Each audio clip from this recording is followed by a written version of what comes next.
આપણે જ્યારે પણ યોગ શબ્દ સાંભળીએ છીએ ત્યારે મનમાં શું આવે છે? કદાચ શારીરિક આસનો, પ્રાણાયામ, ધ્યાન, બરાબર ને? પણ શું યોગ આટલા પૂરતો જ સીમિત છે? શું આ પ્રાચીન પદ્ધતિમાં એવી કોઈ રહસ્યમયી શક્તિઓ છુપાયેલી છે જે સામાન્ય માણસની કલ્પના બહાર હોય? તો ચાલો આજે શ્રીમદ્ ભાગવતમના આધારે યોગની આ જ અજાણી દુનિયામાં એક સફર કરીએ. આ સફરની શરૂઆત જ આ શક્તિશાળી વાક્યથી થાય છે.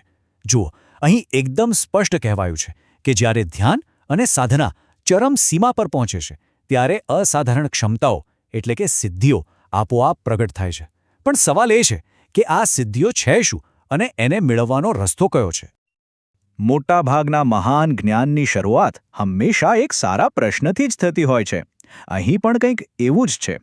આ આખી કથા એક જિજ્ઞાસુ શિષ્ય ઉદ્ધવ અને એમના દિવ્ય ગુરુ શ્રી કૃષ્ણ વચ્ચેના સંવાદથી શરૂ થાય છે. ઉદ્ધવ અહીં એ જ મૂળભૂત સવાલો પૂછી રહ્યા છે જે કદાચ આપણા મનમાં પણ ઉઠી રહ્યા છે. આ રહસ્યમય શક્તિઓ ખરેખર શું છે? એ કેટલી છે? અને સૌથી અગત્યનું, એને પ્રાપ્ત કરવાની રીત કઈ છે? ચાલો આપણે પણ ઉદ્ધવની સાથે આ જ્ઞાનયાત્રામાં જોડાઈએ અને જવાબો શોધીએ. તો ઉદ્ધવના આ સવાલોના જવાબમાં શ્રી કૃષ્ણ એ અકલ્પનીય શક્તિઓની એક આખી યાદી રજૂ કરે છે જેને સિદ્ધિ તરીકે ઓળખવામાં આવે છે. અને એમની સંખ્યા કેટલી છે? શાસ્ત્ર અનુસાર કુલ 18 મુખ્ય રહસ્યમયી સિદ્ધિઓ છે. જી હા, પૂરી 18. આ આંકડો જ બતાવે છે કે યોગ દ્વારા જે ક્ષમતાઓ મેળવી શકાય છે એ કેટલી વિશાળ અને વૈવિધ્યસભર છે. અને આ વાતને જે વધુ રસપ્રદ બનાવે છે એ છે આ સિદ્ધિઓનું વર્ગીકરણ. આ 18 સિદ્ધિઓને પણ 2 મુખ્ય કેટેગરીમાં વહેંચવામાં આવી છે. 8 સિદ્ધિઓ મુખ્ય છે જેનો સીધો સંબંધ પરમતત્વ સાથે છે, અને બાકીની 10 સિદ્ધિઓ ગૌણ છે જે ભૌતિક જગત પર કાબૂ મેળવવાથી મળે છે. તો ચાલો પહેલા એ 8 મુખ્ય સિદ્ધિઓ પર એક નજર કરીએ. હા, તો જાણે ભૌતિક વિજ્ઞાનના નિયમોને જ પડકારવાની વાત છે. જેમ કે અણુ જેટલા નાના થઈ જવું કે પછી પર્વત જેટલા મોટા બની જવું. અને એટલું જ નહીં, મનમાં જે પણ ઈચ્છા આવે એને તરત જ પૂરી કરી દેવાની ક્ષમતા. હવે વાત કરીએ ગૌણ સિદ્ધિઓની. ભલે એને ગૌણ કહેવાતી હોય, પણ એ કંઈ ઓછી અદ્ભુત નથી. અહીં તો મન અને ઇન્દ્રિયોની બધી જ મર્યાદાઓ તૂટી જાય છે. જરા કલ્પના તો કરો, હજારો કિલોમીટર દૂર શું ચાલી રહ્યું છે એ જોઈ સાંભળી શકવું, કે પછી આંખના પલકારામાં ગમે ત્યાં પહોંચી જવું. અને બાકીની ગૌણ સિદ્ધિઓ તો એનાથી પણ એક કદમ આગળ છે. આ તો જાણે કે સમય, ભાગ્ય અને મૃત્યુ જેવા અસ્તિત્વના મૂળભૂત પાસાઓ પર જ નિયંત્રણ મેળવવાની વાત છે. ભૂતકાળ અને ભવિષ્યને જાણવાથી લઈને પોતાના મૃત્યુનો સમય પણ જાતે નક્કી કરવાની શક્તિ. તો આટલી બધી અવિશ્વસનીય શક્તિઓ વિશે જાણ્યા પછી સૌથી મોટો સવાલ એ જ થાય કે આ બધું શક્ય બને કેવી રીતે? શું આ કોઈ જાદુ છે? ના, ગ્રંથ એની પાછળની એક ચોક્કસ વૈજ્ઞાનિક પદ્ધતિ બતાવે છે. આ બધી જ શક્તિઓના મૂળમાં એક જ પ્રક્રિયા રહેલી છે: ધારણા. ધારણા એટલે શું? એનો સાદો અર્થ છે મનને કોઈ એક જ વસ્તુ પર એટલી હદે સ્થિર કરી દેવું કે બીજું કશું યાદ જ ન રહે. આ કોઈ સામાન્ય એકાગ્રતા નથી, પણ ચેતનાની એક અત્યંત ઊંડી અવસ્થા છે જે આ સિદ્ધિઓની ચાવી ખોલે છે. આનો સિદ્ધાંત ખૂબ જ સરળ છે. તમે જે વસ્તુ પર તમારી ચેતનાને સંપૂર્ણપણે કેન્દ્રિત કરો છો, તમે એ વસ્તુના ગુણધર્મોને ધારણ કરી લો છો. દાખલા તરીકે, જો કોઈ યોગી પરમાણુના સૂક્ષ્મ સ્વભાવ પર ધારણા કરે તો એ પોતે પણ સૂક્ષ્મ બનવાની અણીમાં સિદ્ધિ મેળવી લે છે. કેટલો સીધો-સાદો નિયમ છે! આ બધી સિદ્ધિઓમાં એક એવી સિદ્ધિ છે જે કદાચ સૌથી વધુ રોમાંચક અને કલ્પનાને ઉત્તેજિત કરનારી છે. એ છે પરકાયા પ્રવેશ, એટલે કે બીજાના શરીરમાં પ્રવેશ કરવો. અને હા, શાસ્ત્ર આની પણ પ્રક્રિયા સમજાવે છે. તો આ પ્રક્રિયા કામ કેવી રીતે કરે છે? શ્લોક 23 કહે છે કે યોગી સૌથી પહેલાં મનમાં એવું વિચારે છે કે તે પોતે બીજાના શરીરમાં છે.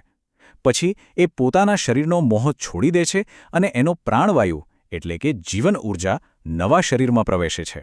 અને એની સરખામણી કેટલી સુંદર રીતે કરી છે, જાણે કોઈ ભમરો એક ફૂલને છોડીને બીજા ફૂલ પર બેસી જાય. અચ્છા, આ બધું જાણ્યા પછી મનમાં એક સવાલ ચોક્કસ આવે કે શું યોગનો અંતિમ હેતુ આવી ચમત્કારિક શક્તિઓ મેળવીને એક સુપરહીરો બનવાનો છે? પણ અહીં જ આખી કથામાં એક મોટો અને આશ્ચર્યજનક વળાંક આવે છે. જે શક્તિઓને આપણે અત્યાર સુધી સિદ્ધિ કે પ્રાપ્તિ માનતા હતા, એ જ શક્તિઓને હવે ગ્રંથ એક સાવ અલગ જ દ્રષ્ટિથી રજૂ કરે છે. અને એ છે એક અવરોધ તરીકે. અને આ રહ્યો એ નિર્ણાયક મુદ્દો. અહીં સ્પષ્ટ શબ્દોમાં કહેવાયું છે કે જે સાધક પરમ સત્યને પામવાના માર્ગ પર છે એના માટે આ બધી જ સિદ્ધિઓ માત્ર સમયનો બગાડ કરનારા અવરોધો છે. જરા વિચારો, જે શક્તિઓ આપણને અદ્ભુત લાગતી હતી એને જ અહીંયા એક બાધા રણવામાં આવી છે. તો શું આ શક્તિઓ ખરાબ છે? ના, એવું બિલકુલ નથી. વાત એમ છે કે આ સિદ્ધિઓ રસ્તામાં આવતા સુંદર સ્થળો જેવી છે. એ સાધનાનું ફળ જરૂર છે, પણ એ અંતિમ મંઝિલ નથી. જો સાધક આ શક્તિઓના મોહમાં ફસાઈ જાય તો એ પોતાના મૂળ લક્ષ્ય એટલે કે પરમાત્મા સાથે એક થવાથી ભટકી શકે છે. તો પછી સાચું લક્ષ્ય શું છે? જો આ બધી શક્તિઓ મેળવવી એ લક્ષ્ય નથી, તો પછી યોગનો સાચો હેતુ શું છે? અંતિમ વિભાગ આપણને આ જ રહસ્યનો ઉકેલ બતાવે છે અને શક્તિ વિશેનો સાચો દૃષ્ટિકોણ આપે છે. આને સમજવા માટે કારણ અને અસરનો સિદ્ધાંત યાદ કરો. સિદ્ધિઓ તો માત્ર અસર છે, સાધનાની એક આડપેદાશ, બાય પ્રોડક્ટ. જ્યારે સાચો યોગ એ કારણ સાથે જોડાવાની પ્રક્રિયા છે. સાચો રસ્તો અસર પાછળ ભાગવાનો નથી, પણ કારણ એટલે કે શક્તિના મૂળ સ્ત્રોત સાથે એક થઈ જવાનો છે. અને અંતે શ્રી કૃષ્ણ પોતે આ વાત પર મોહર મારે છે. તેઓ કહે છે કે બધી જ સિદ્ધિઓના મૂળ કારણ, માલિક અને આધાર તો તેઓ પોતે જ છે. બધી જ શક્તિઓ એ પરમ તત્વમાંથી જ જન્મે છે. એટલે આ આખા જ્ઞાનનો સાર એકદમ સ્પષ્ટ છે. શક્તિના લક્ષણો ભેગા કરવામાં નહીં, પણ શક્તિના સ્ત્રોત સાથે એકરૂપ થવામાં જ સાચી સિદ્ધિ છે. સાચો પાવર વસ્તુઓ પર નિયંત્રણ મેળવવામાં નથી, પણ એ દિવ્ય તત્વ સાથે જોડાઈ જવામાં છે, જે બધે જ હાજર છે. તો આ પ્રાચીન જ્ઞાન આજે આપણા માટે શું અર્થ રાખે છે? આપણી આધુનિક દુનિયામાં પણ આપણે સતત સિદ્ધિ, સફળતા અને શક્તિ પાછળ દોડતા રહીએ છીએ. પણ શું આપણે ક્યારે એના મૂળ સ્ત્રોત વિશે વિચાર્યું છે? આ એક સવાલ છે જે આપણને સૌને વિચારતા કરી મૂકે છે.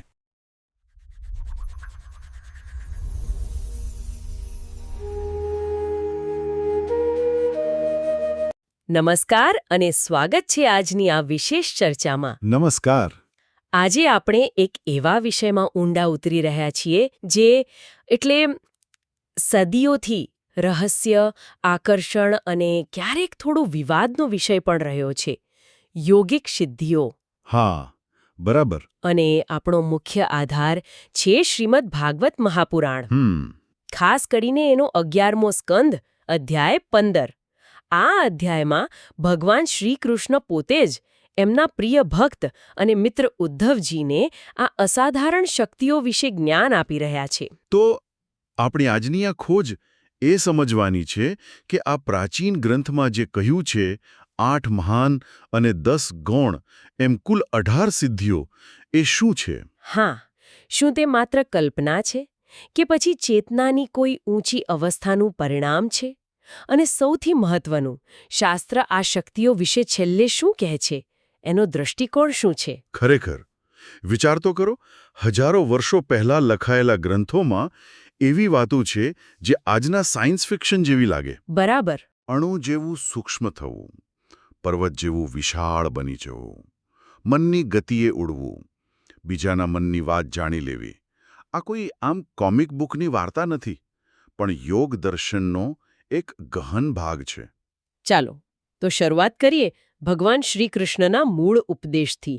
અધ્યાયની શરૂઆતમાં જ પહેલા શ્લોકમાં તેઓ શું કહે છે? ભગવાન બહુ સ્પષ્ટ કરે છે કે આ સિદ્ધિઓ કોઈ આમ આકસ્મિક ચમત્કાર નથી. એ કોને મળે? હા? શ્લોક કહે છે, જીતેન્દ્રિયસ્ય યુક્તસ્ય જીતશ્વાસસ્ય યોગિનઃ મયી ધારયતશ્ચેતઃ ઉપતિષ્ઠન્તિ સિદ્ધય. અચ્છા. એટલે કે જે યોગીએ પોતાની ઇન્દ્રિયો પર વિજય મેળવ્યો છે, જેના શ્વાસ નિયંત્રિત છે, જે યોગમાં સ્થિત છે અને જેનું ચિત્ત, જેનું મન મારામાં એટલે કે ભગવાનમાં એકાગ્ર થયેલું છે, એને સિદ્ધિઓ સહજ રીતે જ આવી મળે છે, જાણે કે એની પાસે ચાલીને આવે. એટલે કે તૈયારી વગર તો શક્ય જ નથી.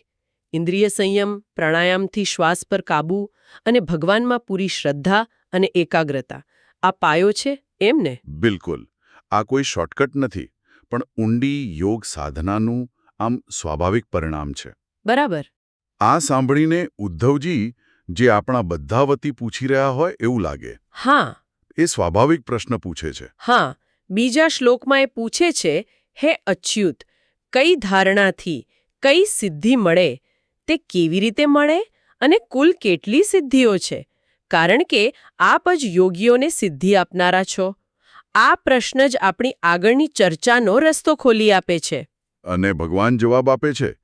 ત્રીજા શ્લોકમાં તેઓ કહે છે કે યોગના જાણકારોએ 18 પ્રકારની ધારણાઓ અને સિદ્ધિઓ ગણાવી છે. 18 હા 18 અને પછી એનું વર્ગીકરણ પણ કરે છે. ઓ કેવી રીતે વર્ગીકરણ કર્યું છે? ભગવાન કહે છે કે આ 18માંથી 8 સિદ્ધિઓ મુખ્ય છે, પ્રધાનપણે મારામાં જ રહેલી છે, મારી ઔત્પત્તિકા શક્તિઓ છે એમ સમજો. અચ્છા, ભગવાનમાં રહેલી. હા, અને બાકીની 10 ગૌણ સિદ્ધિઓ છે, જે સત્વગુણના ખાસ વિકાસથી મળે છે. તો ચાલો પહેલા પેલી 8 મુખ્ય સિદ્ધિઓ જોઈએ.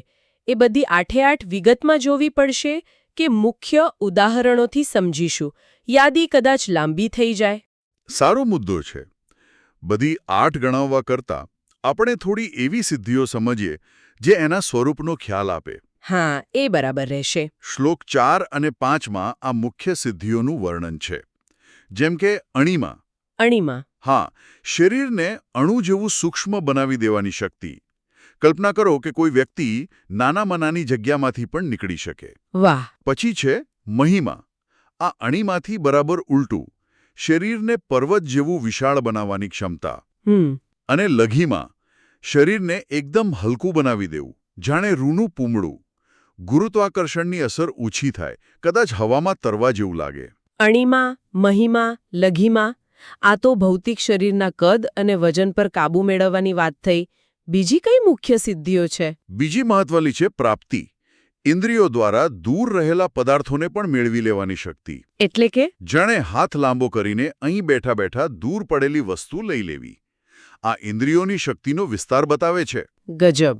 અને ઈશિતા, માયા અને તેના કાર્યો પર, એટલે કે ભૌતિક પ્રકૃતિની શક્તિઓ પર આધિપત્ય સ્થાપિત કરવું.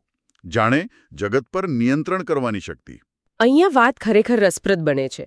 સૂક્ષ્મ થવું, મોટું થવું, હલકું થવું, દૂરની વસ્તુ મેળવવી, પ્રકૃતિ પર નિયંત્રણ, આ તો લગભગ આમ દૈવી શક્તિઓ જેવી લાગે છે. હા. પણ એક પ્રશ્ન થાય છે મનમાં. શું આ શક્તિઓ મેળવવી જ યોગનો છેલ્લો હેતુ છે? ઉત્તમ પ્રશ્ન. અને આ જ વાત, આ જ મુદ્દો આગળ જતા બહુ મહત્વનો બનશે. ભગવાને આ 8 મુખ્ય સિદ્ધિઓ ગણાવી છે, જે એમની સાથે સીધી જોડાયેલી છે.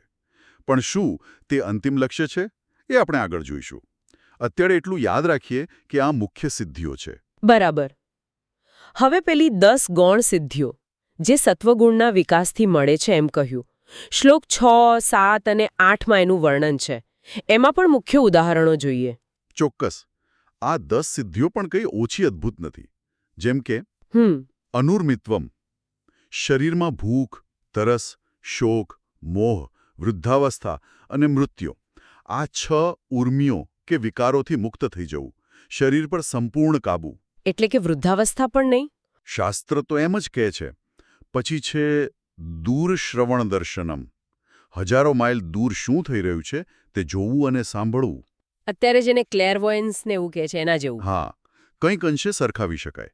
અને પછી મનોજવઃ, મનોજવ, મનની ગતિથી શરીરને એક જગ્યાએથી બીજી જગ્યાએ લઈ જવું, વિચાર કરતાં જ ટેલિપોર્ટ થઈ જવું. શું વાત છે! વિચારની ઝડપે ગમે ત્યાં પહોંચી જવું, આ તો અકલ્પનીય છે. બીજી કઈ ગૌણ સિદ્ધિઓ છે? બીજી કેટલીક નોંધપાત્ર સિદ્ધિઓ છે, જેમ કે પરકાયા પ્રવેશણમ, પોતાના શરીરને છોડીને બીજાના શરીરમાં, જીવતા કે મૃત, એમાં પ્રવેશ કરવાની શક્તિ. ઓહો. સ્વચ્છંદ મૃત્યુઃ, પોતાની ઈચ્છા પ્રમાણે મૃત્યુ પામવાની શક્તિ, જે મહાભારતમાં ભીષ્મ પિતામહને વરદાન હતું ને. હા, બરાબર. ઈચ્છા મૃત્યુ. યથા સંકલ્પ સંસિદ્ધિઃ, મનમાં જે પાકો સંકલ્પ કરે એ તરત જ પૂરો થાય, વિચારને વાસ્તવિકતામાં બદલવાની શક્તિ. અને ત્રિકાળ જ્ઞત્વમ, ભૂતકાળ, વર્તમાન અને ભવિષ્ય ત્રણેય કાળનું જ્ઞાન મળી જવું. બીજાના શરીરમાં પ્રવેશ, ઈચ્છા મૃત્યુ, સંકલ્પ સિદ્ધિ, ત્રણેય કાળનું જ્ઞાન. આ સિદ્ધિઓ ભલે ગૌણ કહી હોય, પણ આ પણ અત્યંત શક્તિશાળી લાગે છે. નિશંકપણે, શાસ્ત્ર એમને ગૌણ કદાચ એટલા માટે કહે છે કે તે પ્રકૃતિના સત્વગુણના વિકાસ સાથે વધુ જોડાયેલી છે, જ્યારે પેલી 8 ભગવાનની મૂળ શક્તિઓ સાથે સીધી સંબંધિત છે. સમજાયો. આ સિવાય પણ બીજી છે, જેમ કે ઈચ્છા મુજબ રૂપ ધારણ કરવું, કામરૂપમ, દેવતાઓની લીલાઓ જોવી અને એમાં ભાગ લેવો, જેની આજ્ઞાનું કોઈ ઉલ્લંઘન ન કરી શકે. આજ્ઞા અપ્રતિહતા ગતિ, ઠંડી ગરમી જેવા દ્વંદ્વોથી પર રહેવું, બીજાના મનની વાત જાણી લેવી, અગ્નિ પાણી ઝેરની અસર ન થવી અને કોઈથી હારવું નહીં, અપરાજય. આવી કુલ 10 ગૌણ સિદ્ધિઓ છે. સારું, તો આપણે 18 સિદ્ધિઓનો પરિચય મેળવ્યો, 8 મુખ્ય અને 10 ગૌણ. હવે સૌથી મોટો સવાલ, આ મળે કેવી રીતે? આપે શરૂઆતમાં કહ્યું કે યોગ સાધના અને ધારણા જરૂરી છે. ભગવાન આ વિશે શું કહે છે? બરાબર. શ્લોક 9 થી લઈને શ્લોક 30 સુધી ભગવાન એકદમ વિગતમાં સમજાવે છે કે આ સિદ્ધિઓ કેવી રીતે પ્રાપ્ત થાય. અને અહીં મુખ્ય ચાવી છે ધારણા. ધારણા એટલે શું? શું એ ધ્યાન જેવું જ છે? ધારણા એ ધ્યાનની પહેલાની સ્થિતિ છે એમ કહી શકાય.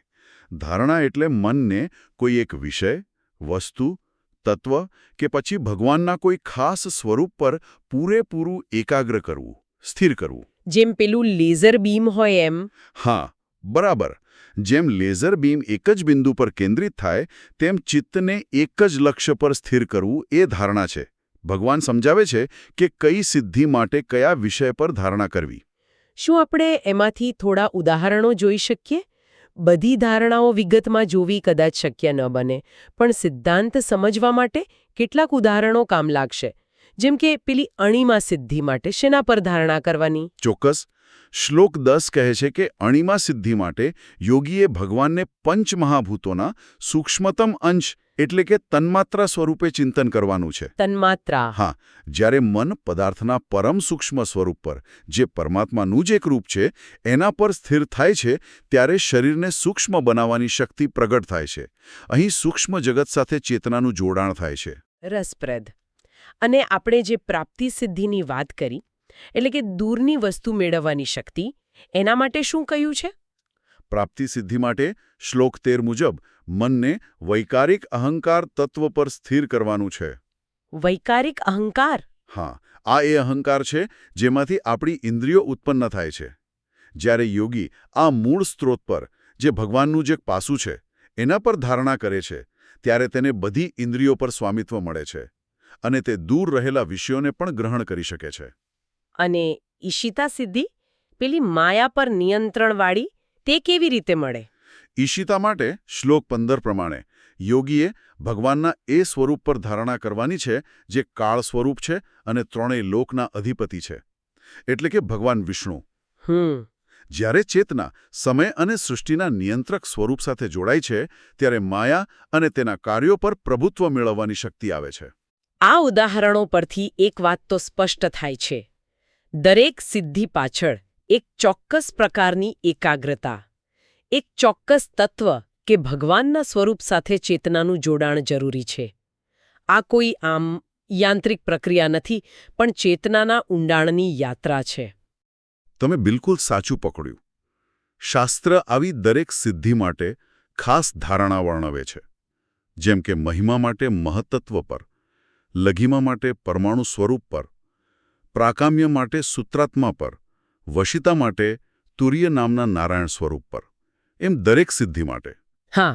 શ્લોક 31માં ભગવાન સારાંશ આપે છે કે જે મુનિ આ રીતે યોગ ધારણા દ્વારા ભગવાનની ઉપાસના કરે છે તેને આ બધી સિદ્ધિઓ પ્રાપ્ત થાય છે. પણ હવે આવે છે સૌથી મોટો વળાંક. આટલી બધી અદ્ભુત શક્તિઓ મેળવવાની રીત બતાવ્યા પછી ભગવાન શું કહે છે? શ્લોક 32માં તેઓ જાણે એક પ્રશ્ન પૂછે છે. હા, શ્લોક 32માં ભગવાન કહે છે, જીતેન્દ્રિયસ્ય દાંતસ્ય જીત શ્વાસાત મનો મુનેઃ મદ્ધારણામ ધારયતઃ કાનો સિદ્ધિ સુદુર્લભા. એનો અર્થ? એટલે કે જે મુનિએ ઇન્દ્રિયો જીતી લીધી છે, મન વશ કર્યું છે, શ્વાસ જીતી લીધો છે અને મારામાં ભગવાનમાં ધારણા કરી રહ્યો છે, એના માટે કઈ સિદ્ધિ દુર્લભ છે? મતલબ કે એને બધું જ મળી શકે છે. તો પછી આ તો યોગી માટે સહજ ફળ જેવું થયું. પણ અહીં જ કંઈક મહત્વનું છે ખરું ને? બરાબર, અહીં જ. કારણ કે તરત જ શ્લોક 33માં ભગવાન એક એવી વાત કહે છે જે આપણને વિચારતા કરી દે. શું કહે છે? તેઓ કહે છે, અંતરાયાન વદંતીયેતા યુંજતો યોગમુત્તમમ મયા સંપદ્ય માનસ્ય કાલક્ષેપણ હેતવઃ. અંતરાયન એનો અર્થ શું થયો? ભગવાન કહે છે કે મારા દ્વારા પ્રાપ્ત થતા શ્રેષ્ઠ યોગ એટલે કે પરમાત્મા સાથે અંતિમ એકતા, એના માર્ગ પર જે યોગી આગળ વધી રહ્યો છે એના માટે આ બધી સિદ્ધિઓ વાસ્તવમાં અંતરાય એટલે કે વિઘ્ન છે. શું? અને કાળક્ષેપણ હેતવઃ એટલે કે સમયનો બગાડ કરાવનાર છે. શું કહ્યું? વિઘ્ન, અણિમા, મહિમા, ત્રિકાળ જ્ઞાન, મનોજવ જેવી આવી અકલ્પનીય શક્તિઓ એ વિઘ્નરૂપ છે. શા માટે? આ તો બહુ આમ વિરોધાભાસી લાગે છે. આજ આ અધ્યાયનો સૌથી ઊંડો અને મહત્વનો સંદેશ છે. શા માટે વિઘ્ન? હા, શા માટે? શ્લોક 34 એનો ઉત્તર આપે છે. ભગવાન સમજાવે છે કે જન્મથી, ઔષધિથી, તપથી કે મંત્રથી જગતમાં જે પણ સિદ્ધિઓ મળે છે ને એ બધી જ યોગ દ્વારા મળી શકે છે. પરંતુ યોગનું જે પરમ લક્ષ્ય છે એટલે કે મયા સંપદ્ય માનસ્ય, મારી સાથે એક થવું, મોક્ષ, તે બીજા કોઈ સાધનથી નથી મળતું, માત્ર યોગથી જ શક્ય છે. એટલે એમ કહેવા માંગે છે કે સિદ્ધિઓ યોગનું એક બાય પ્રોડક્ટ જેવું હોઈ શકે છે, પણ એ છેલ્લું સ્ટેશન નથી. બરાબર. અને જો સાધક આ શક્તિઓના મોહમાં ફસાઈ જાય, એના દેખાડામાં લાગી જાય, તો તે પોતાના મૂળ ધ્યેયથી ભટકી શકે છે. એટલે એને વિઘ્ન કહ્યા છે. જાણે રસ્તામાં આવતા સુંદર બગીચા, જે મુસાફરને એની મંજિલે પહોંચતા રોકી શકે. તમે એકદમ સચોટ સરખામણી કરી.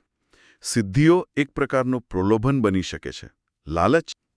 તે અહંકારને વધારી શકે છે, જ્યારે યોગનો માર્ગ તો અહંકારને ઓગાળવાનો છે. હા. તેથી સાચા યોગીએ આ સિદ્ધિઓ મળે તો પણ એના પ્રત્યે આમ અનાસક્ત રહેવાનું છે, એનાથી ચોંટવાનું નથી. આ ખરેખર ઊંડો મુદ્દો છે. શક્તિ પોતે સમસ્યા નથી, પણ એના પ્રત્યેની આસક્તિ એ સમસ્યા છે. બિલકુલ.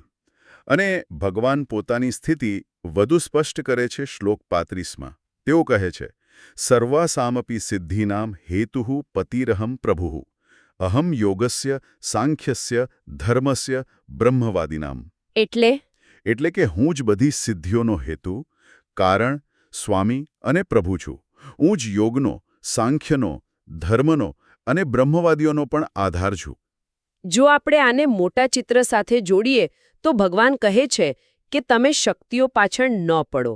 શક્તિઓનો જે સ્ત્રોત છે એને પકડો. બરાબર. કારણ કે બધી શક્તિઓ તો મારામાંથી જ આવે છે અને હું જ અંતિમ લક્ષ્ય છું. એકદમ સાચું. અને અંતિમ શ્લોક 36માં તેઓ પોતાની સર્વવ્યાપકતા જણાવતા કહે છે કે જેમ પૃથ્વી, જળ, અગ્નિ વગેરે તત્વો એકબીજાની અંદર અને બહાર ફેલાયેલા છે, તેમ હું સર્વ પ્રાણીઓના આત્મા રૂપે એમની અંદર અને બહાર કોઈ પણ આવરણ વગર રહેલો છું. તો આ બધી ચર્ચાનો સાર શું નીકળ્યો? સિદ્ધિઓ છે એ યોગ સાધનાથી મળી શકે છે. એની ચોક્કસ રીતો, ધારણા પણ છે, પણ છેલ્લું સત્ય એ છે કે તે આધ્યાત્મિક રસ્તા પર લાલચ કે વિઘ્ન બની શકે છે. હા. સાચું લક્ષ્ય તો એ પરમાત્મા જ છે, જે બધાનો આધાર છે અને બધે જ છે. એકદમ. આ અધ્યાય આપણને શક્તિના આકર્ષણ અને આધ્યાત્મિક ધ્યેય વચ્ચેનું સંતુલન કેવી રીતે રાખવું એનો બહુ મહત્વનો બોધ આપે છે. તે સિદ્ધિઓનો ઇનકાર નથી કરતો, પણ એનું યોગ્ય સ્થાન અને દ્રષ્ટિકોણ સ્પષ્ટ કરે છે. તો આજની આપણી આ ઊંડી ચર્ચામાં આપણે શ્રીમદ ભાગવતના આધારે 18 પ્રકારની યોગિક સિદ્ધિઓ વિશે જાણ્યું. આપણે જોયું કે કેવી રીતે ખાસ માનસિક એકાગ્રતા એટલે કે ધારણા દ્વારા તે સૈદ્ધાંતિક રીતે મેળવી શકાય છે. અને સૌથી મહત્વનું, આપણે શાસ્ત્રનો એ દૃષ્ટિકોણ સમજ્યા કે યોગના સાચા લક્ષ્ય પરમાત્મા સાથે એકતા માટે આ સિદ્ધિઓ પ્રત્યે અનાસક્ત રહેવું જરૂરી છે, કારણ કે તે વિક્ષેપ પણ બની શકે છે. હા. અહીં એક અંતિમ વિચાર સાથે આપણે વાત પૂરી કરી શકીએ. ભલે શાસ્ત્રોનો છેલ્લો ઉપદેશ આ સિદ્ધિઓનો મોહથી પર થવાનો હોય. હા. પણ શું એ હકીકત કે આવી અસાધારણ શક્તિઓ ખાસ માનસિક અને આધ્યાત્મિક શિસ્ત દ્વારા મેળવી શકાય છે? એ બાબત પોતે જ ચેતના, સંકલ્પ શક્તિ અને આપણી આસપાસની વાસ્તવિકતા વચ્ચેના કોઈક ઊંડા અને કદાચ આપણે હજુ પૂરેપૂરા ન સમજ્યા હોઈએ એવા સંબંધ તરફ ઇશારો નથી કરતી? આ સિદ્ધિઓ મેળવવાની પ્રક્રિયા પોતે જ માનવ ચેતનાની જે અસીમ શક્તિઓ છે એના વિશે શું કહે છે? ખૂબ જ વિચારવા જેવો મુદ્દો. આ પ્રશ્ન ચોક્કસપણે વધુ મનન અને સંશોધન માટે પ્રેરણા આપે છે. આશા છે કે આજની આ ઊંડાણપૂર્વકની ચર્ચા આપણા શ્રોતાઓ માટે રસપ્રદ અને કંઈક નવું જાણવા જેવી રહી હશે. ચોક્કસ. ફરી મળીશું આવા જ કોઈ ગહન વિષય સાથે. આભાર. આભાર.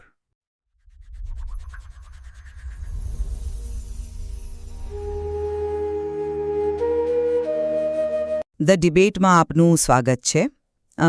આજે આપણે શ્રીમદ ભાગવતમ પુરાણના એક ખૂબ જ રસપ્રદ વિષય પર ચર્ચા કરવાના છીએ. 11મો સ્કંદ 15મો અધ્યાય. એ અધ્યાય જ્યાં ભગવાન શ્રી કૃષ્ણ અને એમના પ્રિય ભક્ત ઉદ્ધવજી એમની વચ્ચે યોગ સિદ્ધિઓ એટલે કે જે અલૌકિક શક્તિઓ છે એના વિશે ગહેન વાતચીત થઈ છે. હા, બરાબર. આ અધ્યાયમાં જે 18 સિદ્ધિઓ ગણાવી છે એમનું વર્ણન છે. અને આપણે આજે એ સમજવાની કોશિશ કરીશું કે આ સિદ્ધિઓનું એનું સાચું સ્વરૂપ શું છે અને આધ્યાત્મિક રસ્તા પર એમનું સ્થાન ખરેખર ક્યાં છે. અને આપણી ચર્ચાનો જે મુખ્ય સવાલ છે, જે કેન્દ્રમાં છે, તે આ છે: શું ભગવાન કૃષ્ણ જે આ યોગિક સિદ્ધિઓનું વર્ણન કરે છે તે આધ્યાત્મિક માર્ગ પરની કહી શકાય કે મૂલ્યવાન ઉપલબ્ધિઓ છે, જે યોગીની પ્રગતિ દેખાડે છે, ભગવાનની કૃપાનું સૂચન કરે છે? કે પછી વાત એમ છે કે આ સિદ્ધિઓ ખરેખર ખૂબ આકર્ષક છે પણ ક્યાંક ભ્રામક અવરોધ જેવી છે, જે સાધકને પરમ સત્યથી એટલે કે ભગવાન સાથેનો જે અંતિમ જોડાણ છે એનાથી કદાચ દૂર લઈ જાય છે. અને મને લાગે છે કે શાસ્ત્ર પોતે જ આ મુદ્દા પર એક દ્વંદ્વ રજૂ કરે છે. બરાબર. તો આ ચર્ચામાં હું એ પક્ષ રજૂ કરીશ કે આ સિદ્ધિઓ યોગ સાધનાનું એક સ્વાભાવિક અને મહત્વનું પરિણામ છે.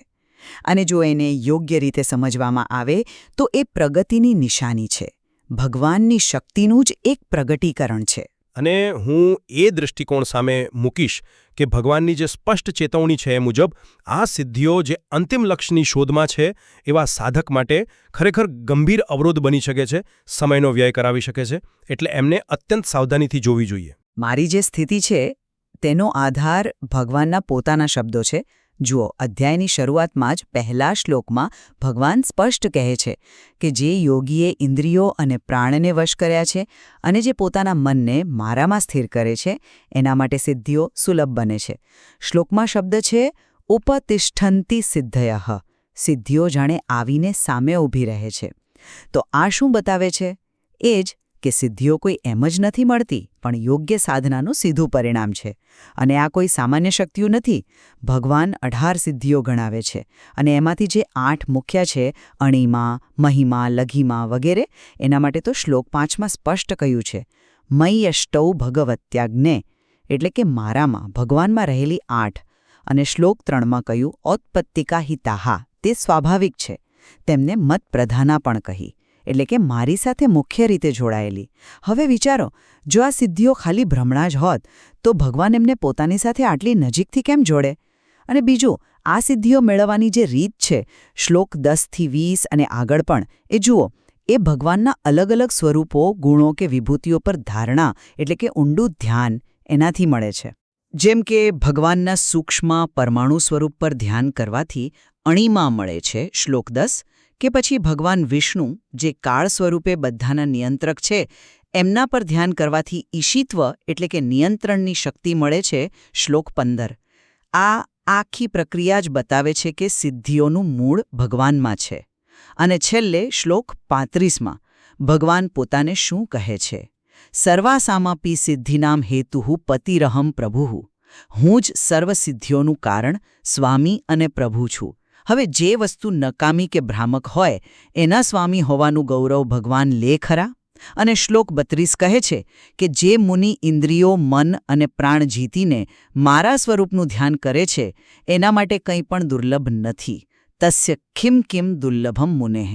આ બધું સ્પષ્ટપણે દર્શાવે છે કે સિદ્ધિઓ યોગ માર્ગ પરની મહત્વની અને પ્રમાણભૂત ઉપલબ્ધિઓ છે. તમે જે શ્લોકો ટાંક્યા એ ખરેખર મહત્વના છે, હું એ સ્વીકારું છું. અને એ સ્પષ્ટ કરે છે કે સિદ્ધિઓ યોગ સાધનાનું એક સંભવિત પરિણામ છે અને ભગવાન જ તેના અંતિમ સ્ત્રોત છે. એમાં કોઈ બેમત નથી. પરંતુ આપણે એ જ અધ્યાયમાં ભગવાનનો બીજો એટલો જ મહત્વનો સંદેશ છે એને નજરઅંદાજ ન કરી શકીએ. ભગવાન પોતે આટલું બધું સિદ્ધિઓનું વર્ણન કર્યા પછી શ્લોક 33માં એકદમ સ્પષ્ટ અને કહી શકાય કે ગંભીર ચેતવણી આપે છે. ઉદ્ધવને સંબોધીને કહે છે, સર્વામત યોગ સંસિદ્ધૌ યોગિનો યાન્તિ વૈ મુને અંતરાયાન વદંત્યેતા યુંજતો મયી ચિદ મનઃ. એનો અર્થ શું? હે મુનિ, મારા યોગની સિદ્ધિ માટે જે યોગી પ્રયત્ન કરે છે એના માર્ગમાં આવતી આ બધી સિદ્ધિઓ ખરેખર અંતરાયાન એટલે કે વિઘ્નો છે, એમ જ્ઞાનીઓ કહે છે. અને એટલું જ નહીં, આગળ ઉમેરે છે, યાન્તિ કાલક્ષેપણ હેતવઃ. આ સિદ્ધિઓ સમયનો વ્યય કરાવનાર છે. હવે આ શબ્દો અંતરાયાન અને કાલક્ષેપણ હેતવઃ આ ભગવાનના પોતાના શબ્દો છે. જો સિદ્ધિઓ માત્ર એક સિદ્ધિ જ હોત, એક ઉપલબ્ધિ જ હોત, તો ભગવાન પોતે એને વિઘ્ન અને સમયનો વ્યય કેમ કહે? આ ચેતવણી જ બતાવે છે કે સિદ્ધિઓનો જે આકર્ષણ છે એ સાધકને મુખ્ય ધ્યેયથી જે પરમ યોગ છે, ભગવાન સાથેની સંપૂર્ણ એકાત્મતા, એનાથી ભડકાવી શકે છે. અને તમે 8 મુખ્ય સિદ્ધિઓની વાત કરી એ બરાબર, પણ શ્લોક 3માં જ કહ્યું છે કે બાકીની જે 10 સિદ્ધિઓ છે એ ગુણ હેતવઃ છે. એટલે કે તે પ્રકૃતિના 3 ગુણો સત્વ, રજસ, તમસમાંથી ઉદ્ભવે છે. આ તો સ્પષ્ટપણે એમને ભૌતિક પ્રકૃતિ એટલે કે માયાના ક્ષેત્ર સાથે જોડે છે. તો આનો અર્થ એવો થયો કે બધી જ સિદ્ધિઓ સંપૂર્ણપણે દિવ્ય કે ગુણાતીત નથી. પછી શ્લોક 17માં પરમ આનંદની વાત આવે છે, જે નિર્ગુણ બ્રહ્મ પર ધ્યાન કરવાથી મળે છે. અને એ સ્થિતિ કેવી છે? યત્ર કામો અવશ્યતે, જ્યાં બધી જ કામનાઓ, ઈચ્છાઓ શાંત થઈ જાય છે. તો શું સિદ્ધિઓ મેળવવાની કે એનો ઉપયોગ કરવાની ઈચ્છા એ પોતે જ એક સૂક્ષ્મ કામ નથી? અને શ્લોક 34 તો આ ભેદને વધારે સ્પષ્ટ કરે છે. જન્મ ઔષધિ તપો મંત્રેર યાવતીરિહ સિદ્ધયા યોગેનાપ્નોતિ તા સર્વા નાન્યે યોગ ગતિમ વ્રજેત. એટલે કે જન્મ, ઔષધિ, તપ કે મંત્રથી જે સિદ્ધિઓ મળે એ બધી યોગથી પણ મળી શકે છે. પણ યોગની જે પરમ ગતિ છે, જે અંતિમ લક્ષ્ય છે, એ બીજા કોઈ સાધનથી નથી મળતું. આ તો સિદ્ધિઓને સાધન કે પછી આડપેદાશ અને યોગ ગતિને સાધ્ય તરીકે સ્પષ્ટ રીતે જુદા પાડે છે. એટલે જ્યારે ભગવાન પોતે જેને અવરોધ કહે છે, ત્યારે મારે મતે એ વાતને આપણે પ્રાથમિકતા આપવી જોઈએ. તમારી વાતમાં વજૂદ છે, ખાસ કરીને શ્લોક 33ની જે ચેતવણી છે એ બાબતે. અંતરાયન શબ્દ ખરેખર વિચારવા જેવો છે, એની અવગણના ન થઈ શકે. પણ શું આ શબ્દનો અર્થ એવો ન હોઈ શકે કે સિદ્ધિઓ પોતે અવરોધ નથી, પણ એમના પ્રત્યેની જે આસક્તિ છે અથવા તો એમાં જ અટકી જવું એ અવરોધ છે? જુઓ, ભગવાન શું કહે છે કે જે યુંજતઃ મયી ચિદ મનઃ, જે મારામાં મન જોડી રહ્યો છે, એના માટે આ અવરોધ છે. કદાચ એનો અર્થ એ છે કે જે હજી પૂર્ણતાએ નથી પહોંચ્યો એના માટે આ ભટકાવનારું બની શકે. પણ જેણે ખરેખર મન, ઇન્દ્રિયો અને પ્રાણ જીતી લીધા છે, જેમ શ્લોક 32માં કહ્યું, એના માટે તો કદાચ એ પ્રગતિનું એક સહજ પ્રગટીકરણ હોય. જેમ કોઈ વિદ્વાન વ્યક્તિ માટે જ્ઞાન સહજ હોય છે, એમ સિદ્ધયોગી માટે સિદ્ધિઓ સહજ હોઈ શકે છે. તેને અવરોધ ગણવો એ કદાચ સાધકની અપરિપક્વતાનો સંકેત છે, સિદ્ધિના પોતાના સ્વભાવનો નહીં. અને તમે પણ એ વાત સ્વીકારી કે 8 મુખ્ય સિદ્ધિઓ મતપ્રધાના અને ઉત્પત્તિકા છે. તો શું આ તેમનું મહત્વ નથી દર્શાવતું? તેમને માત્ર ભૌતિક કે ભ્રામક કહી દેવી એ ભગવાનના જ શબ્દો સાથે કેવી રીતે સુસંગત થાય? હું સમજો કે તમે અંતરાય શબ્દનો અર્થ સાધકની આસક્તિ સાથે જોડી રહ્યા છો. અને હા, સૈદ્ધાંતિક રીતે શક્ય છે, પણ જરા વ્યવહારિક દૃષ્ટિએ વિચારો. આ કોઈ નાની સૂની શક્તિઓ નથી. અણીમાં એકદમ સૂક્ષ્મ બની જવું, મહીમાં વિશાળ બની જવું, લઘીમાં હળવા ફૂલ જેવું થવું, પ્રાપ્તિ, મનચાહી વસ્તુ મેળવવી, પ્રાકામ્ય, ઈચ્છા મુજબ રૂપ ધારણ કરવું, ઈશિતા, બધા પર શાસન કરવું, વશિતા, બધાને વશ કરવું, કામાવસાયિતા, બધી ઈચ્છાઓ પૂરી કરવી. તમે કલ્પના કરી શકો છો કે આ શક્તિઓનું આકર્ષણ કેટલું જબરદસ્ત હશે? આપણો આધ્યાત્મિક ઇતિહાસ અને પુરાણોની કથાઓ એવા ઉદાહરણોથી ભરેલી છે જ્યાં મોટા મોટા તપસ્વીઓ પણ આવી શક્તિઓના મોહમાં ફસાઈ ગયા અને એમનું પતન થયું. તો ભગવાનની ચેતવણીને ખાલી અપરિપક્વ સાધકો માટે જ ગણવી એ કદાચ થોડું જોખમી સરળીકરણ નથી? એમને સ્પષ્ટ કહ્યું છે કે આ કાલક્ષેપણ હેતવઃ સમયનો વ્યય કરાવનાર છે. કોના માટે? જે મત યોગ સંસિદ્ધૌ એટલે કે મારા યોગની પરમ સિદ્ધિ ઈચ્છે છે તેના માટે. તો પછી એવું કેમ ન માનીએ કે જે પરમ લક્ષ્ય છે એની સરખામણીમાં આ સિદ્ધિઓ ખરેખર ગૌણ છે અને એમાં રોકાવું એ સમયનો બગાડ જ છે? ભલે તે ગમે તેટલી પ્રભાવશાળી કેમ ન લાગે. અને પેલી શ્લોક 17માં જે પરમ આનંદની વાત છે, જ્યાં બધી કામનાઓ શાંત થઈ જાય છે, એની સામે સિદ્ધિઓ તો જાણે કામનાઓનું જે એક વધુ સૂક્ષ્મ સ્વરૂપ નથી લાગતું? બરાબર છે. ચાલો, સિદ્ધિઓનો જે સ્ત્રોત છે અને એમની પ્રકૃતિ છે એના પર થોડું વધુ ધ્યાન આપીએ. તમે કહ્યું કે 10 સિદ્ધિઓ ગુણ હેતવહ છે, એટલે કે ભૌતિક પ્રકૃતિ સાથે જોડાયેલી છે. એ વાત સાચી, પણ પેલી 8 મુખ્ય સિદ્ધિઓ જે મતપ્રધાના અને ઔત્પત્તિકા છે, એમનું શું? શું એમનો સ્ત્રોત પણ ભૌતિક ગુણો છે કે પછી સ્વયં ભગવાન છે? શ્લોક 16 જુઓ, એ એક રસપ્રદ ઉદાહરણ છે. એમાં કહ્યું છે કે ભગવાન નારાયણ, જે તુરીય એટલે કે ચોથી ગુણાતીત અવસ્થા કહેવાય છે અને ભગવાન શબ્દથી ઓળખાય છે, એમના પર મન સ્થિર કરવાથી સાધક મતધર્મા બને છે, એટલે કે મારા જેવા સ્વભાવવાળો બને છે અને વશિતા સિદ્ધિ પ્રાપ્ત કરે છે, જેનાથી તે પ્રકૃતિના ગુણોને વશમાં રાખી શકે છે. હવે જુઓ, જો ધ્યાન ભગવાનના ગુણાતીત સ્વરૂપ પર હોય અને એના ફળ સ્વરૂપે ગુણો પર નિયંત્રણ મળતું હોય, તો શું એ સિદ્ધિને ભૌતિક કે ગુણોમાંથી જન્મેલી ગણી શકાય? મને તો એ ગુણોથી પર લઈ જનારી લાગે છે. અને પેલો શ્લોક 35, જેમાં ભગવાન પોતાને સર્વ સિદ્ધિઓના સ્વામી કહે છે, એ ફરીથી એમના દૈવી જોડાણ પર ભાર મૂકે છે. તમે શ્લોક 16નું જે ઉદાહરણ આપ્યું એ ખરેખર મહત્વનું છે. અને એમાં મતધર્મા બનવા પર, એટલે કે ભગવાન જેવા સ્વભાવને પામવા પર ભાર છે, જે કદાચ વશિતા સિદ્ધિ કરતાં પણ વધુ મહત્વનું લાગે છે. પણ મારો મૂળ પ્રશ્ન એ છે કે ભલે સિદ્ધિનો સ્ત્રોત ભગવાન હોય, પણ જ્યારે એ શક્તિ સાધકના હાથમાં આવે છે, ત્યારે શું એનો ઉપયોગ અહંકાર વગર શક્ય છે? હું આ કરી શકું છું એ જે ભાવ છે, એ ભાવ પોતે જ ગુણોના પ્રભાવ હેઠળ નથી લાવતો? ખાસ કરીને રજોગુણ કરતાપણાનું અભિમાન અને તમોગુણ મોહ. તમે કહ્યું કે વશિતા ગુણો પર નિયંત્રણ આપે છે, પણ શું એ શક્તિનો ઉપયોગ કરવાની વૃત્તિ પોતે જ એક બંધન નથી? જ્યાં સુધી હુંપણું છે ત્યાં સુધી સંપૂર્ણ મુક્તિ કેવી રીતે શક્ય છે? અને પેલી 10 સિદ્ધિઓ જે સ્પષ્ટપણે ગુણોમાંથી જ જન્મે છે, એ બતાવે છે કે સિદ્ધિઓનું જે આખું ક્ષેત્ર છે એમાં માયાનો પ્રભાવ તો રહેલો જ છે. અને ફરીથી શ્લોક 17માં નિર્ગુણ બ્રહ્મ પર ધ્યાન દ્વારા મળતા પરમ આનંદની વાત છે, જ્યાં સર્વ કામનાઓનો અંત આવી જાય છે. આ સ્થિતિ સિદ્ધિઓની ઈચ્છા રાખવાથી કે એનો ઉપયોગ કરવાથી તો ઘણી અલગ છે. તો શું એમ ન કહી શકાય કે સિદ્ધિઓ ભલે ભગવાન સાથે જોડાયેલી હોય, પણ તે સગુણ બ્રહ્મના ક્ષેત્રમાં આવે છે, જ્યારે આપણું અંતિમ લક્ષ્ય તો નિર્ગુણ અથવા ગુણાતીત છે? એટલે એમાં અટકી જવું એ એક રીતે પાછળ રહી જવા બરાબર છે. તમે અહંકારના જોખમ પર જે ભાર મૂક્યો એ મુદ્દો વાજબી છે, પણ શું યોગનું લક્ષ્ય ફક્ત આંતરિક શુદ્ધિ અને એક પ્રકારની નિષ્ક્રિયતા જ છે? શું એમાં દૈવી શક્તિની અભિવ્યક્તિનું કોઈ સ્થાન જ નથી? જરા શ્લોક 27 જુઓ. મદભાવમ આપન્નસ્ય ઈશસ્ય નિયંતોઃ સમદર્શિનઃ અનાત્મનો વિમુક્તસ્ય કુતશ્ચિન્ન વિહન્યેત તસ્ય ચાજ્ઞા યથા મમ. આનો અર્થ બહુ ગહન છે. જે મારા ભાવને પામ્યો છે, એટલે કે ઈશ્વર ભાવ, સમદર્શી ભાવ, જે પોતે ઈશ્વર અને નિયંતા છે, જે દેહભાવથી પર અને મુક્ત છે, તેની આજ્ઞા મારી આજ્ઞાની જેમ જ ક્યારે નિષ્ફળ જતી નથી. આ કેવી અદ્ભુત સ્થિતિ છે! શું આને સિદ્ધિ ન ગણવી જોઈએ? આ તો સીધી ભગવત પ્રાપ્તિ સાથે જોડાયેલી શક્તિ લાગે છે. આ માત્ર અહંકારનું પ્રદર્શન નથી, પણ ઈશ્વરીય સ્વભાવનું પ્રગટીકરણ છે. એ જ રીતે શ્લોક 30માં ભગવાનની વિભૂતિઓ જેમ કે શ્રીવત્સ, શસ્ત્રો, ધ્વજ, છત્ર વગેરેનું ધ્યાન કરવાથી અપરાજિતઃ એટલે કે અજેય બનવાની સિદ્ધિ મળે છે. આ બતાવે છે કે ભગવાનની શક્તિના જે પ્રતીકો છે એમનું ધ્યાન પણ શક્તિ આપે છે. તો શું આ બધી શક્તિઓ માત્ર બાહ્ય અને તુચ્છ ગણી લેવાની, કે પછી તે ભગવાનની કૃપા અને યોગીની ઉચ્ચ અવસ્થાનું પ્રમાણ છે? એમને ફક્ત અવરોધ કહી દેવું એ કદાચ ચિત્રને અધૂરું રજૂ કરે છે.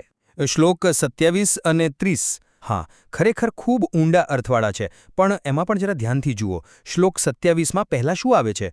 મદભાવમ આપન્યસ્ય મારા ભાવને પામેલા, ઈશસ્ય ઈશ્વર જેવા, નિયંતુઃ નિયંત્રક, સમદર્શિનઃ સમાન દૃષ્ટિવાળા, અનાત્મનઃ દેહભાવથી રહિત, મુક્ત વિમુક્ત, આ બધા ગુણો. આ આંતરિક સ્થિતિ પહેલાં આવે છે અને પછી કહ્યું છે કે તેની આજ્ઞા અમોઘ બને છે. તો શું મુખ્ય વસ્તુ એ આંતરિક સ્થિતિ નથી? અને શક્તિ તો એનું પરિણામ માત્ર છે. શું લક્ષ્ય શક્તિ મેળવવાનું છે કે પછી મદભાવને પામવાનું છે? એ જ રીતે શ્લોક 30માં વિભૂતિઓનું ધ્યાન છે, જે ભક્તિનું એક અંગ છે. અને અજેયતા એનું ફળ છે. પણ ભક્તિનું લક્ષ્ય શું અજેય બનવાનું છે કે ભગવાનની નજીક જવાનું છે? અને આ બધાના સંદર્ભમાં પેલો શ્લોક 34નું મહત્વ ફરીથી સામે આવે છે. યોગની જે પરમગતિ છે એ બીજા કોઈ સાધનથી નથી મળતી, ભલે તે સાધનો સિદ્ધિઓ આપી શકતા હોય. આ એકદમ સ્પષ્ટ કરે છે કે યોગનું અંતિમ ફળ સિદ્ધિઓ કરતાં કંઈક અલગ છે, કંઈક ઉચ્ચ છે. અને છેવટે અધ્યાયના અંતમાં શ્લોક 36માં ભગવાન ઉદ્ધમને શું કહે છે? એક મિનિટ, શ્લોક 36. હા, આ રહ્યો. અહમ આત્માંતરો બાર્યો અનાવૃતઃ સર્વદેહિનામ યથા ભૂતાની ભૂતેષુ બહિરંતઃ સ્વયં તથા. હું સર્વદેહધારીઓનો આત્મા છું, જે એમની અંદર અને બહાર કોઈપણ આવરણ વગર રહેલો છું. જેમ પંચમહાભૂતો બધા પ્રાણીઓમાં બહાર અને અંદર રહેલા છે. આ જે સર્વાત્મ ભાવ છે, આ એકત્વનો અનુભવ, શું આ યોગનું પરમ લક્ષ્ય નથી? શું આ આંતરિક અનુભૂતિ પેલી બાહ્ય સિદ્ધિઓ કરતાં અનેક ગણી શ્રેષ્ઠ નથી? એટલે મારું તો એવું માનવું છે કે યોગનો માર્ગ શક્તિ પ્રદર્શન માટે નથી, પણ આત્મસાક્ષાત્કાર અને પરમાત્મા સાથેના અભેદ માટે છે. સિદ્ધિઓ આ રસ્તા પર કદાચ મળે આડપેદાશ તરીકે, પણ એ લક્ષ્ય નથી, અને એમાં આસક્ત થવું એ ચોક્કસપણે અવરોધ છે. આજના આ આપણા વિચાર વિમર્શના અંતે હું મારી વાત પર કાયમ છું કે યોગિક સિદ્ધિઓ, ખાસ કરીને જે 8 મુખ્ય સિદ્ધિઓ ભગવાન સાથે સીધી રીતે જોડાયેલી છે, તે યોગ માર્ગ પરની સ્વાભાવિક, હા, મહત્વપૂર્ણ અને દૈવી શક્તિની અભિવ્યક્તિઓ છે. તે સાધકની યોગ્યતા અને ભગવાનની કૃપાનું સૂચક બની શકે છે. જો એમને યોગ્ય પરિપ્રેક્ષ્યમાં જોવામાં આવે તો તે મૂલ્યવાન છે, અને ભગવાન પોતે જ તેમના સ્ત્રોત અને સ્વામી છે. તેમને માત્ર અવરોધ ગણી લેવા એ શાસ્ત્રના સંપૂર્ણ સંદેશ સાથે કદાચ પૂરો ન્યાય નથી કરતું. અને મારો નિષ્કર્ષ એ છે કે સિદ્ધિઓ યોગ સાધનાનું પરિણામ હોઈ શકે છે, એ વાત ખરી, પરંતુ શાસ્ત્ર પોતે જ ભગવાન શ્રીકૃષ્ણના મુખેથી તેમને પરમ યોગના સાધક માટે અંતરાય એટલે કે વિઘ્ન અને કાલક્ષેપણ હેતુ એટલે કે સમયનો વ્યય તરીકે ઓળખાવીને અત્યંત સાવચેત કરે છે. યોગનું સાચું અને અંતિમ લક્ષ્ય આવી અલૌકિક શક્તિઓ મેળવવાનું કે તેનું પ્રદર્શન કરવાનું નથી, પણ સર્વ કામનાઓ, અહંકાર અને ભૌતિક બંધનોથી મુક્ત થઈને ભગવાન સાથે સંપૂર્ણ એકાત્મતા અને પરમ આનંદ પ્રાપ્ત કરવાનું છે. અને સિદ્ધિઓનું જે આકર્ષણ છે એ આ ઉચ્ચતમ લક્ષ્યથી ભટકાવી શકે છે, એટલે સાવધાની અત્યંત જરૂરી છે. આપણી ચર્ચાથી એ તો સ્પષ્ટ થાય છે કે આપણે બંને એ સ્વીકારીએ છીએ કે સિદ્ધિઓ યોગ દ્વારા મળે છે અને ભગવાન એના મૂળ છે. મૂળભૂત મતભેદ એમના મૂલ્યાંકન અને સાધકના જીવનમાં એમના સ્થાન અંગે છે. શું તે પ્રગતિના આવકાર્ય ચિહ્નો છે જેમને કદાચ સાધન તરીકે પણ વાપરી શકાય? કે પછી તે મુખ્યત્વે એક ગંભીર લાલચ અને ભયસ્થાન છે, જેનાથી પરમ સત્યના સાધકે સભાનપણે દૂર રહેવું જોઈએ. આ શાસ્ત્ર ખરેખર આ મુદ્દે બહુ ઊંડો વિચાર માગી લે છે, કારણ કે તે બંને બાજુના સંકેતો આપતું જણાય છે. ખરેખર. અને આ ચર્ચા એ જ દર્શાવે છે કે યોગિક સિદ્ધિઓ જેવા ગહન વિષયને સમજવા માટે શાસ્ત્રના સમર્થન અને શાસ્ત્રની ચેતવણી બંને પાસાઓને ગંભીરતાપૂર્વક ધ્યાનમાં લેવા ખૂબ જરૂરી છે. સિદ્ધિઓનું અંતિમ મૂલ્ય કદાચ સાધકના પોતાના હેતુ પર, તેની આંતરિક શુદ્ધિ પર અને પરમ લક્ષ્ય પ્રત્યેની તેની નિષ્ઠા પર જ નિર્ભર કરતું હશે. બિલકુલ. આ વિષય ખરેખર વધુ મનન અને અભ્યાસ માટે પ્રેરણાદાયક છે.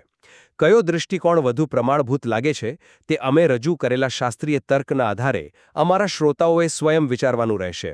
ધી ડિબેટમાં ભાગ લેવા બદલ આભાર.